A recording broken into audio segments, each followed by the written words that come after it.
Let's take a couple minutes and review the mathematics of radioactivity before we check over our worksheet that we have for homework. We have two equations that we're allowed to use for this. One of them that does not appear on the data sheet, or at least it doesn't appear on the data sheet normally. It does on the data sheet that you're going to have for the test next Wednesday, because that's an open book test, and you should have penciled it in on that data sheet. The first one is n is equal to t over t1 half. What does t stand for? Yeah, that's going to be the total time that's elapsed. And that total time can be measured in, it can be measured in years or days or seconds or hours or minutes or weeks or millennia or century. It doesn't matter, as long as you're consistent with the units for this one. This is the half-life, the time for 1/2 of a radioactive sample to decay. Now, let's talk just about that for just a second here. The half-life, the time for 1/2 of a radioactive sample to decay. You know that if you have 100 nuclei, 100 radioactive nuclei, they each, during one half-life, let's say the half-life is 5 years. During a 5-year span, each nucleus has a 50% chance of decay. So the half-life is 5 years, because if each nucleus has a 50% chance of decaying in 5 years, then on average, half of them will decay in 5 years. So, doesn't mean that we're necessarily going to have exactly half, but statistically, on average, half of them will decay after 5 years, or whatever the half-life happens to be. You know that every element has a different half-life. Some of them we saw yesterday was 10 to the minus 23 seconds. As low as 10 to the minus 23 seconds. And some of them was millions of years. Okay? It varies dramatically for all kinds of reasons. N stands for, what do I mean that is? There's three big N's, or there's three N's that appear in these equations. Little n stands for the number of half-lives, yeah, the number of half-lives. And there's no units associated with that, right? Because the units for t and t1 half end up canceling out, whether it's years or whether it's seconds or whatever. As long as they're the same, they end up canceling out. Now, that little value of little m becomes useful a lot of times when we go to this equation that does appear on my data sheet. N is equal to n sub 0, 1/2 to the little n. So little n, we already know what that is. Not the half-life, but the number of half-lives. Big N or big N0? Let's go with this one first. Big N0 would be the, it would be the initial amount. The initial amount. And the initial amount can be whatever units works, as long as it indicates an amount. It can be grams, or it can be kilograms, or it can be percentages, or it can be moles, or it can be just a number. It can be the number of decays per second. It can, any unit that indicates an amount. Sometimes it may even be a unit that you don't even recognize. On your worksheet, you have one called a becquerel, BQ. I mentioned that briefly yesterday, but most times you're not going to recognize something like that, right? Don't worry about it. If you don't recognize the unit, it's almost certainly not time. And if it's not time, then it's got to be big N and big N sub 0. So even if you don't know what it is, it doesn't really matter. You can still solve the problem. So the initial amount, any units you want, as long as you're consistent here. Big N0 would be the final amount. And the only condition on the units for that is that it has to be the same units as the initial amount. Sometimes we've got to solve for a little n this way. That's fine. Easy. And it doesn't matter what that number is. It can be a whole number, it can be a decimal number, whatever. If you have to solve for little n using this equation, let's try that again.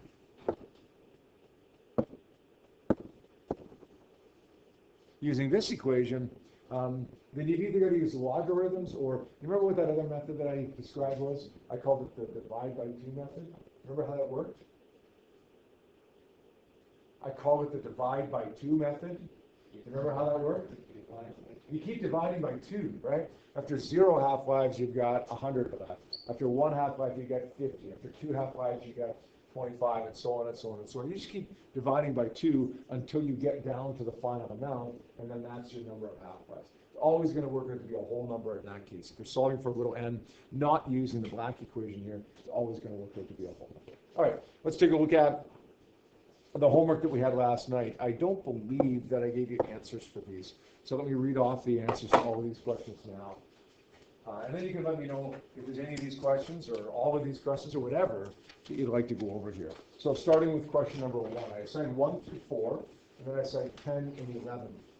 give you the answers to all those starting with number 1. 1A, I got 10 kilograms.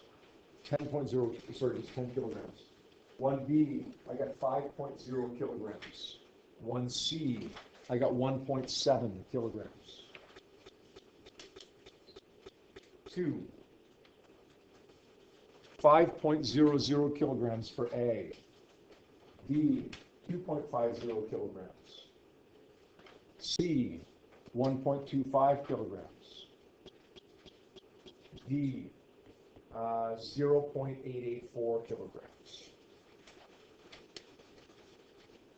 Question 3, 2.56 DQ, 2.56 becquerel. 4, A, 88.6%. What's the big deal with number 4? Looks like we're looking for a final percent, but it looks like we're not given an initial percent for this. What do you want to make the initial percent, Martin, every time? Yeah, like usually you're going to start off with 100%, right? Almost always. The exception to that would be a situation like maybe, I don't know, it's a question where it says maybe in 1995, I'm making these numbers up, so don't take them as accurate at all, okay? But in 1995, 78% of the radioactive waste that was produced at Chernobyl was still radioactive. In 2006, what percent was still radioactive? So in that case, your initial percent would be, what did I say, 75?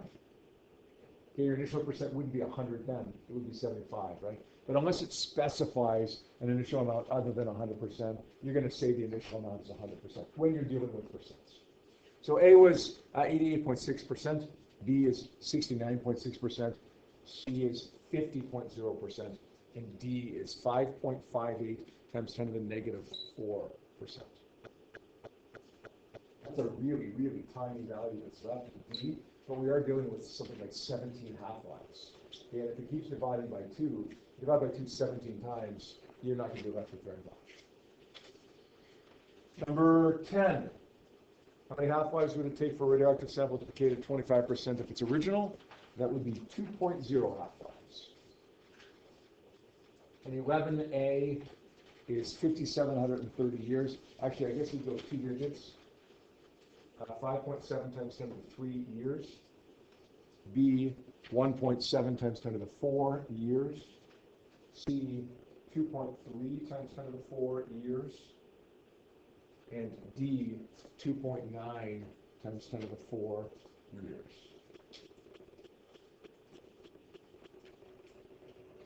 All right, which of those questions would you like to go over here, guys? I'm thinking, in fact, I'm going to decide. I want to go over one of them, question number 11, call it maybe 11B. I think if we can do 11D, we're probably okay with 11A, B, and C. So let's try that. Any others besides 11? 11D?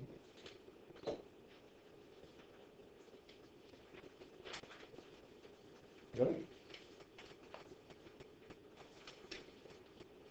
All right, well, let's do 4D as well.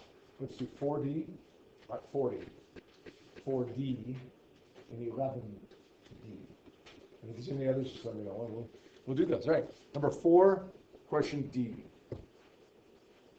It says the half-life of carbon-14 is 5,730 years. What percentage of carbon-14 remains after 100,000 years? So we're going to say T1 half is 5,730 years. We're going to say T here, the total time is 100,000 years. And that seems to be all that I have. There is one more thing that I have, though, if I read between the lines. What is that? We alluded to it earlier when I was giving the answers. The initial amount, Matty H, the initial amount is? Question 4? Oh, 100. Yes, good, 100%. 100%. And we're looking for the final amount after 100,000 years, right? Now, if we're solving for n, big N that is, we're going to use this equation every time. N sub 0, 1 half to the little n. But I got to get little n first. Now, I'm going to solve for little n using that equation that is, let's say, quotation marks, not on your data sheet. Well, it's not on your data sheet. Alberta Ed didn't put it there. It's not there for your final exam. but it's there for your unit test next Wednesday if you've written it down on your data sheet. We're going to say little n is equal to t over t 1/2. Now remember what I said? Little n will always be a whole number if you have to use the divide by 2 method of logarithms. But if you're doing this, not necessarily, right? Anything is fair game here. We're going to say t over t 1/2. That's 100,000 divided by 5,730 years. And that gives me a value for n of 17.452 half-lives.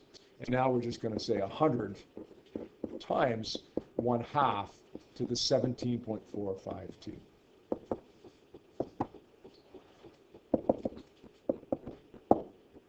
Be careful when you do this. This is not 100 times 10 to the something, right? It's or 0.5 times 10 to the something. It's 0.5 to the 17.452. And that gives me a value of, why is that going slow?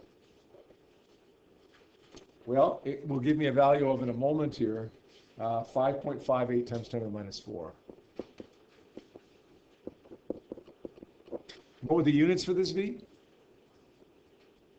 Well, the units for the initial amount was percent. The units for the final amount will be percent. So we end up with 5.58 times 10 to the minus 4% of what we started. Now, that would, I would suggest that would be, of the two that we're going over, the more straightforward of the two, right? Because we don't have to do any tricks with this. It's just, here's two equations, get something from one of the equations, sub it into the other equations. No logarithms, no divide by twos or anything like that. Let's take a look at number 11 now. 11D, I think I had said. How many years would it take for 20 grams of carbon-14 to decay to 0.625 grams? So I'm going to say N0 is 20 grams, and I'm going to say N is 0.625 grams. That's the amount that I'm left. I'm also going to write down the half-life here.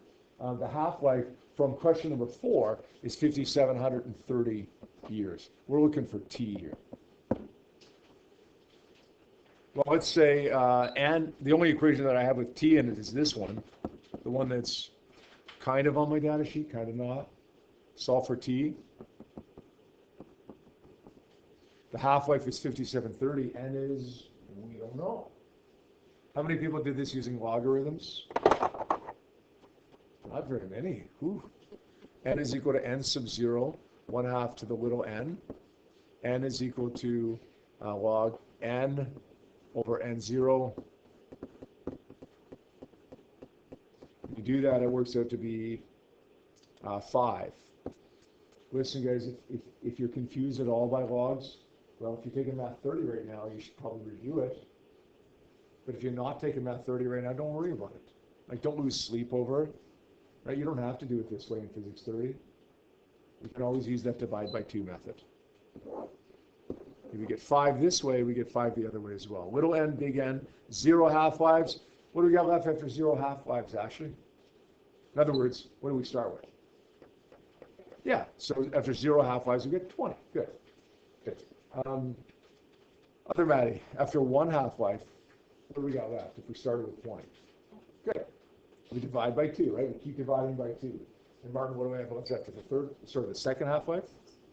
Good. Some people will say 20, 10, 0. It's not 20, 10, 0. Okay, what I have, I always divide by 2. So 20, 10, 5. Henry, after 3 half-lives, what do we got? Good. And after 4 half-lives, what do I got? Good. We're getting there. After 5 half-lives, Sam O, what do I have left after 5 half-lives?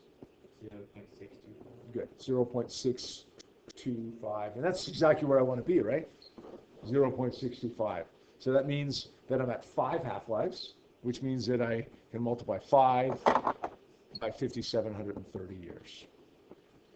Remember what we said, this is going to be a whole number. If you're using logs or the divide by 2 method, it's always in Physics 30 going to be a whole number for us. Gives me 28,650. Or 2.9 times 10 to the 4 years. Remember, everything we do with these equations is statistical. It's what we predict. 28,650 years. Could it be 28,651 or 649? Of course it could. But on average, it's going to be 20,650. And if you have a big enough sample size, the average usually holds. It usually works. One more little thing that I want to do here with mathematics of radioactivity. This is a graph that you see in example number 3.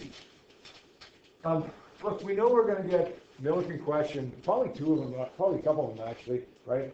Suspended oil drop that's accelerating. Probably going to get both of those questions on next Wednesday's test. We know we're probably going to get some qualitative radioactivity questions that relate to that table or just general radioactivity stuff. 100% for sure we're going to get at least one half-life calculation, no question. 100% sure you're also going to get one of these graphing questions. The good news is for these half-life or radioactive decay curve graphing questions, we don't have to do anything crazy. Remember those y equals mx plus b straight line ones that we've done so many times this year? This is easier. Even though it's not a straight line, we don't have to do anything like that. Now, we could, with logarithms, turn this into a straight line, basically, and then do our thing with it. We won't, because it would become ugly, and we don't have to come anywhere close to that in Physics 30. So what we're going to do is just stick to what we have and do one or both of the following 2 things. You may have to go on this graph either up and over, and or you may have to read over and down.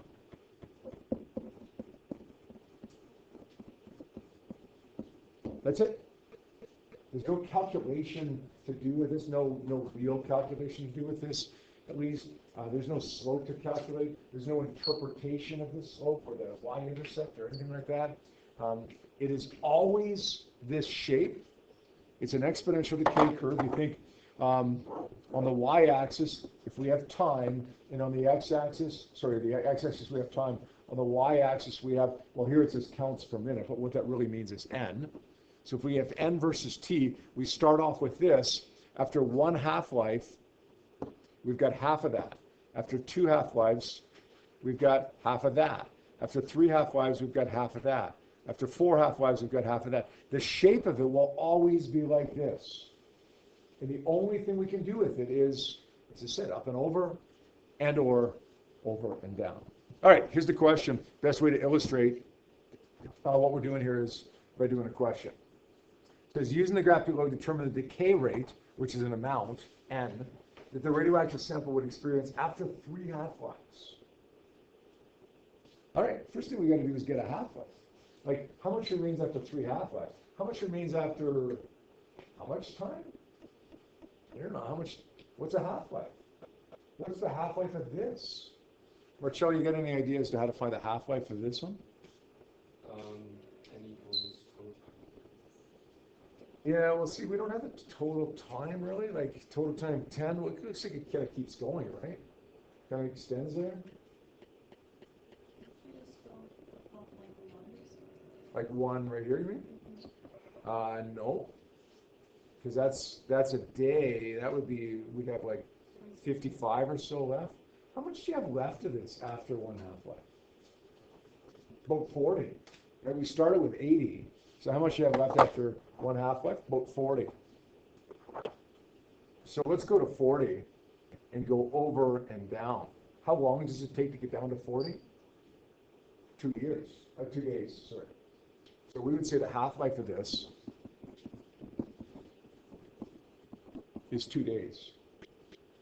And then, well, what's 3 half-lives? Well, we'd say n is equal to t over t1 half. T is equal to n times t1 half. Or we'd say 3 half-lives times 2 days equals 6 days. All right. 6 days have gone by. How much you got left after 6 days? What did we do already? We went over and down. What else can we do? What else can we do besides over and down? Up and over. Let's go to 6 days. How much remains after 6 days? 3 half-lives, and go up and over. Whoops. Try to draw your line a little straighter than that, though. Like this. Sam H., how much do I have left after 6 days? Roughly, it's hard to tell on that graph, but can't see it? Okay. Yeah, you're kind of at a funny angle. That's pretty small, too. Emily, can you see that? Yeah, yeah. So it's that number right there. If you can't see it, it's what that number is right there, right? So we're going to say the final amount is 10.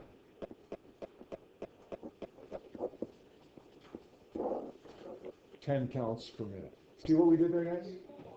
Notice what we didn't do. We did not use this equation. I don't want you to ever use this equation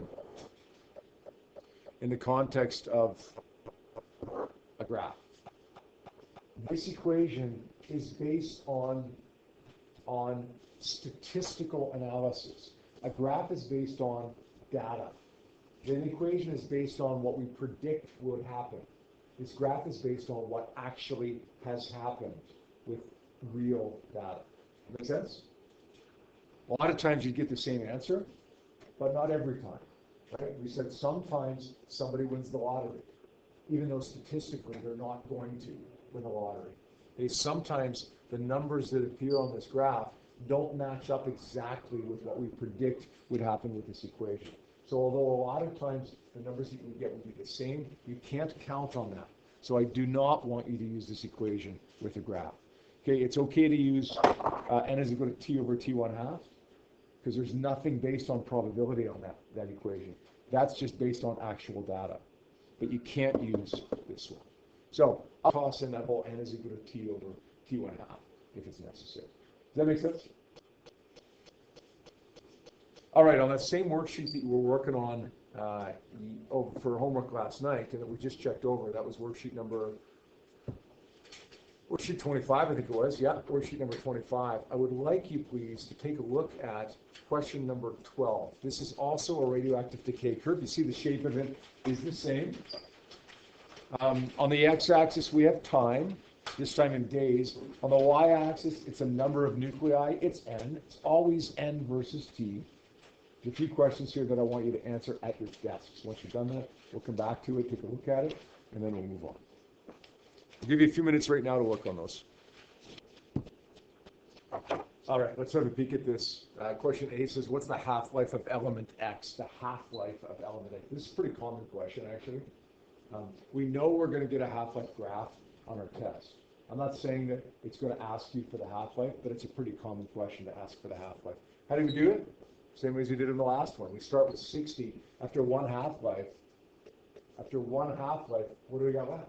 John, after one half-life, if we start with 60, how much is left on average? Start with 60. After one half-life, we're down to? Right. So we're going to go over and down from 30. And that tells me the half-life would be about, looks like about 1 day, right? Again, it's hard to tell on this graph because of the lack of grid lines. I promise on the test you'll have more grid lines, so it's easier to tell what the exact number is. And I promise if this was multiple choice, you wouldn't get 4 options. 0.9, 1.0, 1.1, 1.2. That wouldn't happen. If it said 1, the next one would be 4 or whatever. Okay, how much of element X remains after 2 days? How much remains after 2 days? What are you going to do for that one, Nick? How much remains after 2 days? How do you do it?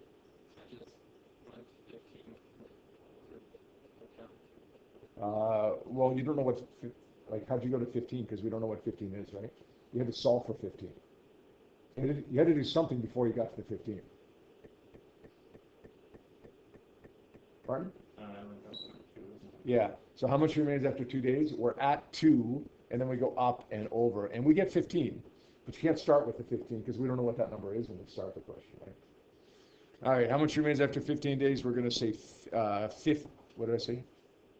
After 2 days, 15. Yeah. 15 decay. 15 numbers. Okay.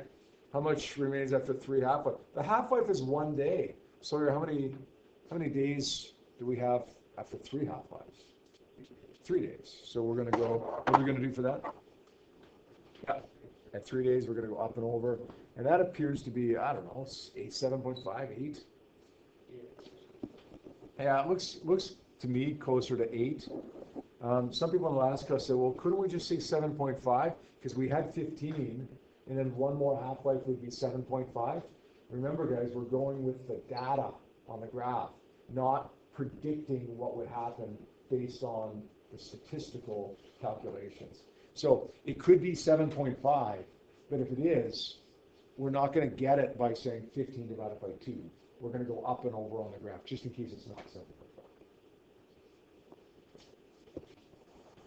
And D, how long would it take for element X to decay from its original amount to 10 remaining nuclei? For this one, we're just going to go, Luke, what are we going to do for this one? To 10 remaining nuclei. How long does it take to go down to 10? Sorry? You know how to do it? Okay. Emily, how do we do that? Yeah. So it's always either up and over or over and down, right? We go over and down, and that looks to be about, I don't know, 2.5-ish. What did you guys put for that? 2.5? 2.5 days. Luke, does that make sense?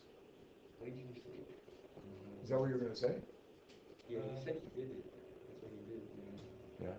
Very cool. Just saying. If you make a mistake, that's fine. Who cares? It turns out you wouldn't have made a mistake anyways. Listen, guys, don't ever be afraid of making a mistake. Okay? I can do all these questions. I mean, I've done lots of this stuff before, but the biggest reason that I can do all these questions, honestly, and people throw questions at me. I got a text from a buddy in New Brunswick. I'm not sure if I told you about this. His daughter was doing this question in her grade 12 physics class, and they couldn't figure it out. And we don't even do it in grade 12 physics here. It's a different kind of question. I've done that stuff before, but it's been almost 30 years since I've done that. But I looked at it, I'm like, holy cow, that's a hard question. But I loved it because it was a challenge. And I ended up getting it. But the reason I got it is because I wasn't afraid of making mistakes. I knew I might make a mistake, but I wasn't afraid of making a mistake. Like, well, if I make a mistake, then oh well, I made a mistake. If I don't try it, then I've gotten nowhere, right? So I'm no further behind if I make a mistake. Don't ever be afraid of making a mistake. Okay? I made a mistake once in 1996, and I'm not embarrassed to tell you that I made a mistake once in 1996, and another one in 2003. Okay? That's 2 mistakes. Wasn't your son born in 2003? Yeah, but it wasn't that.